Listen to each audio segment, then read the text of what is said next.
Puga. Ato pugido? Aro-aro. Oo. Pugido?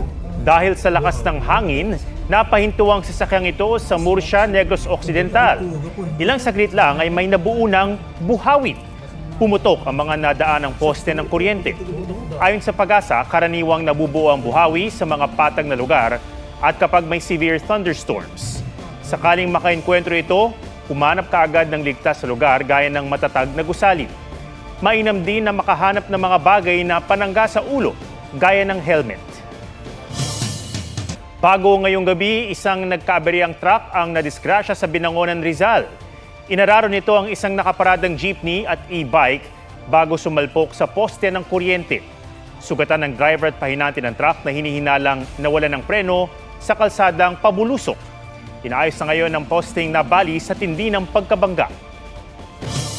Mga kapuso, doble ingat sa mga binibili. Bistado sa magkahiwalay na operasyon ng pagbebenta ng mga naggamit ng mantika, pati mga gamot na direhistrado. Yan ang exclusive report ni Marisol Abduraman. Sinalakay ng CIDG, Detection Special Operations Unit, ang condominium unit na ito sa Pasay City. Misturang pharmacy ang loob nito dahil sa sandamakmak at kakaibang mga gamot. Hindi pangkaraniwan na brand at may mga foreign characters pa. Ang masama nito walang validation ng ating FDA. Kabilang sa mga nakumpiska ang antibiotics, pain reliever, gamot para sa puso at herbal medicines na di hamak daw na mas mura kumpara sa mga branded. May imported beauty products din. The problem is, there's really no assurance that this medicine will have the effect. Ito ay dangerous chemicals at tinake ng ating kababayan.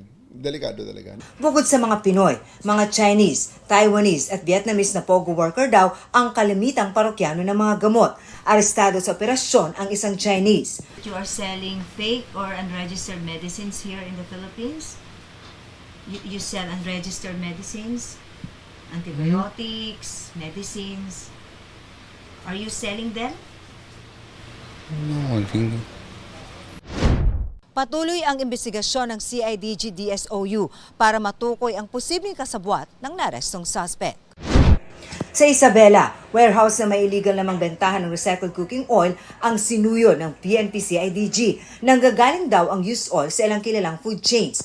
Aabot sa 3.5 million pesos ang halaga ng nakumpiskang galong-galong mantika. Those are waste products for proper disposal in accordance with the environmental laws. Instead na itapon or i-dispose, ang ginagawa ay nire-recycle. Sa pag-aaral ng World Health Organization, posibleng mauwi sa type 2 diabetes, hepatic steatosis o liver disease at cardiovascular diseases ang pagkonsumo ng mantikang ilang beses nang nagamit. Mataas din ang tsansang magka-cancer. Batay naman sa pag-aaral ng Singapore Food Agency, sinampahan na ang mga suspect ng reklamong paglabag sa Food and Drug Administration Acts of 2009, Consumer Acts of the Philippines at Food Safety Act.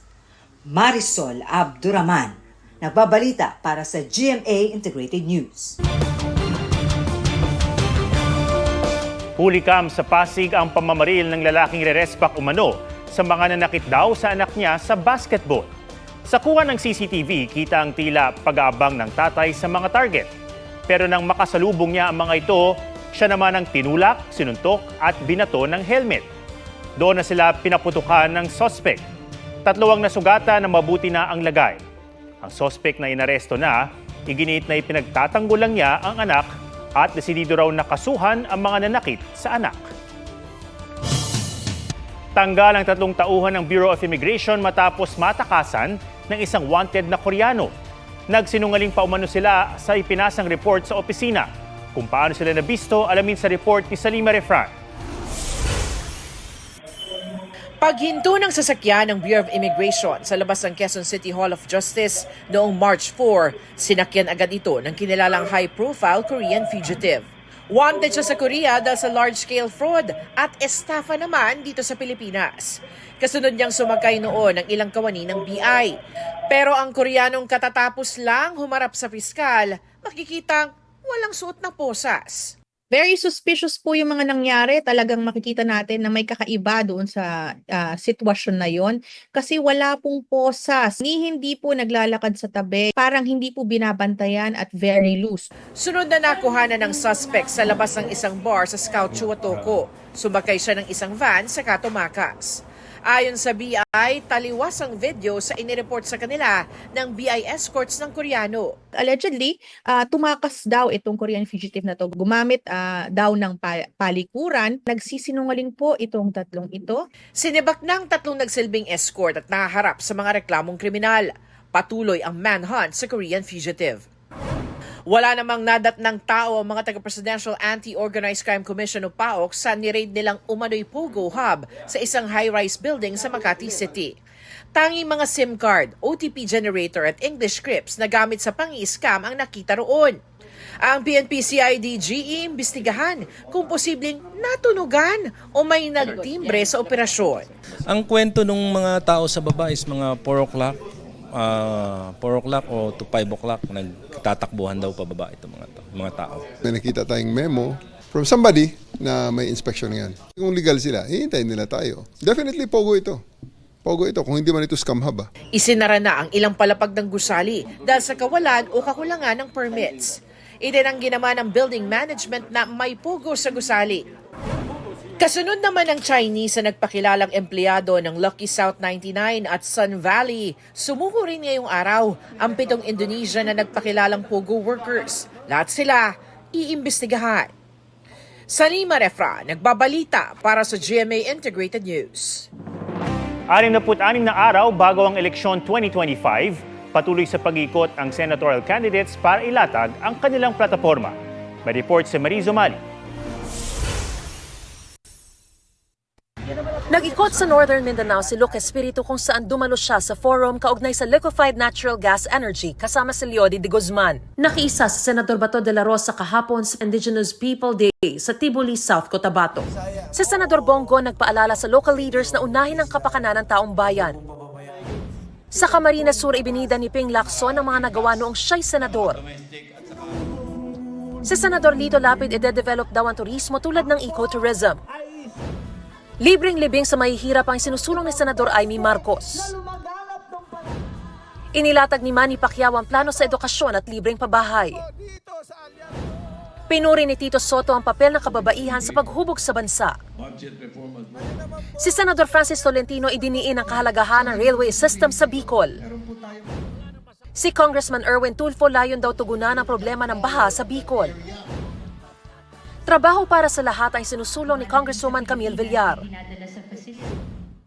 Si Benher Abalos gusto raw ipaalis ang EVAT sa kuryente.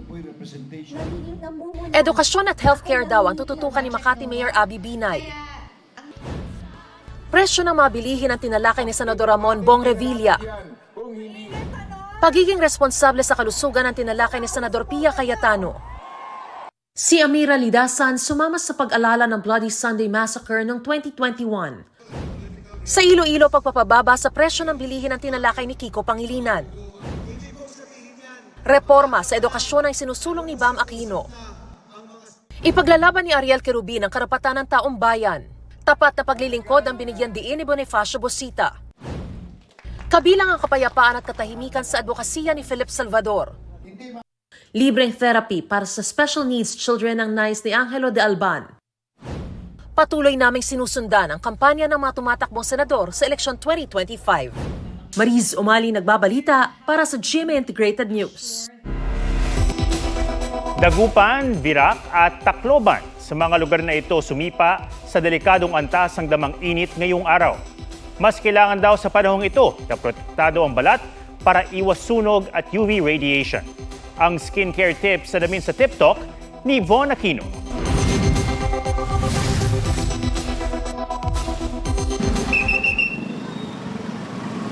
Babad sa araw ang mga lineman tuwing trabaho. Pero sabi ni Joseph, iba raw ang init ngayon. Hindi nakagaya ng dati, ma'am. Ngayon, mahapdi na sa balat yung init. Ito yung pagbabago ng klima dahil sa mga pag-release natin ng greenhouse gases. Delikado ang sobrang exposure sa araw ayon sa mga dermatologist. dahil ang UV o ultraviolet rays ng araw nakasisira sa balat at mata. We don't have a very good ozone layer anymore to protect us from this UV. Malaking tulong daw na malaman ang UV index na panukat ng antas ng UV radiation. The UV index varies in a day, no? And usually it's highest between 12 to 4, no? Or 12 to 2, no? Ganon. So, yes, sa noon time. When the UV index na goes to the very high levels, no? Or the extreme, which is 7 or 8 and up, that's when people are advised not to go out of their houses na. Because it can be to, hindi lang sun exposure, hindi lang sunburn ang aabutin, but they can get dehydrated, and you can have na parang magkakaroon ka na ng yung nahihilo ka na, heat stroke na. Kaya kapag moderate to high ang UV index at kailangan lumabas ng bahay, payo ng mga dermatologist, mag-sunscreen na may SPF 30 pataas katumbas ng 1 teaspoon sa kada bahagi na mabibilad sa araw. Magpahid nito kada 2 oras. Pero kahit pang mababa ang UV index, maaari pa rin magka-sunburn. Depende sa tolerance ng balat sa UV rays. Kung maputi ka, mas mabilis kang mag-burn. At kung medyo darker ka, mas matagal ka mag-burn. And usually, ang manifestation niyan is pag ikaw na arawan, mahapde, namumula. Kapag nakaranas ng sunburn, payo ng mga dermatologist, maligo ng malamig na tubig. And at the same time, hindi lang maligo araw-araw, you can use a mild soap. Para mabawasan ang hapdi o pamamaga, maglagay ng cold compress o magpahid ng pinalamig na skin moisturizer. Kapag ito'y namamaga talaga, tas parang you can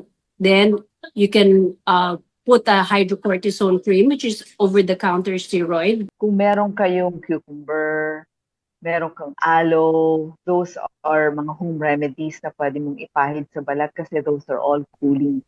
Hydration is key rin. Uminom ng 1 to 2 liters ng tubig kada araw at kumain ng matubig na prutas.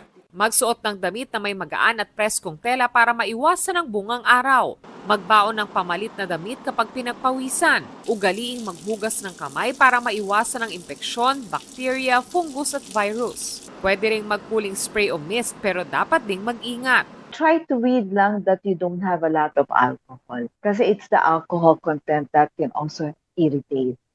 Von Aquino nagbabalita para sa GMA Integrated News. Inaalmahan ng grupo ng mga telco ang Konektadong Pinoy Bill na hawak na ng Bicameral Conference Committee. Layo ng panukala na palakasin ang internet connection sa bansa, lalo na sa mga liblib na lugar. Sa ilalim nito, hindi na ire-require ang mga nais maging internet provider na makakuha ng legislative franchise o prangkisa mula sa Kongreso. Ayon sa isang grupo ng telco, hindi sila nakonsulta rito. Di ito patas dahil pinahirapan daw silang makakuha ng legislative franchise, nagsisilbi rin daw nilang proteksyon. Pataas din daw ang multa sa panukala na malalaking telco lang daw ang kayang magbayad. Paglilinaw naman ng DICT na isa sa mga lumahok sa pag-draft ng panukala, ang hindi lang ire-require na magka-franchise ay mga serbisyong limitado sa internet o data. We went all through that process. After a few years, ito na sasabihin na, okay, hindi na tayo kailangan ng franchise. So, natanggal yung requirement na yun o yung safeguard na yun, napaka-critical ng telecommunications, lalo ngayon sa political environment. Kung mag-ooperate po kayo na parang telco, meaning meron pong voice, merong binibigay ng telco is yun po yung kailangan ng franchise. Pero pag data po siya, hindi po siya kailangan na mag-require ng franchise. Pagtukoy sa maling impormasyon online at epekto ng boto sa estado sa buhay, ang ilan sa tinalakay sa GMA Masterclass Eleksyon 2025 dapat totoo series sa Pangasinan at Batangas. Binisita ng ilang kapuso personalities ang Universidad de Dagupan at iba pang paaralan sa North at Central Luzon, pati ang De La Salle pa sa Batangas. Binigang diin sa mga estudyante ang papel ng media bilang tagabantay at taga-usisa ngayong eleksyon. Pati ang responsibilidad ng mga botante na gamitin ng tama ang impormasyong nakukuha, lalo na sa digital media. Itinuro rin ang pagtukoy sa tama at maling impormasyon online at kung paano ito lalabanan. Nagsilbing speaker sa masterclass sina GMA News Online Editor-at-Large at documentarist Howie Severino, GMA Integrated News reporter Joseph Morong, Integrated News AVP and Deputy Head for Social Media Eileen Perez, Digital Strategy and Innovation Lab Senior Manager Bernice Bukaw, Beauty Queen at Sparkle Artist na si Bea Gomez at ang Sportscaster at Analyst na si Martin Antonio. Nagbigay din ng mensaheng Senior Vice President at Head ng GMA Integrated News, Regional TV at Synergy na si Oliver Victor B. Amoroso. We want to make our country and lives better. We could start with just one vote. 5 buwan matapos ang military service, Kai ng EXO handa nang mag-concert sa Pinas sa Hulyo. Malapit na ring mag-comeback ang BTS at ang pasalubong nila sa ARMY 2 bagong proyekto. From K-pop kings to a real queen.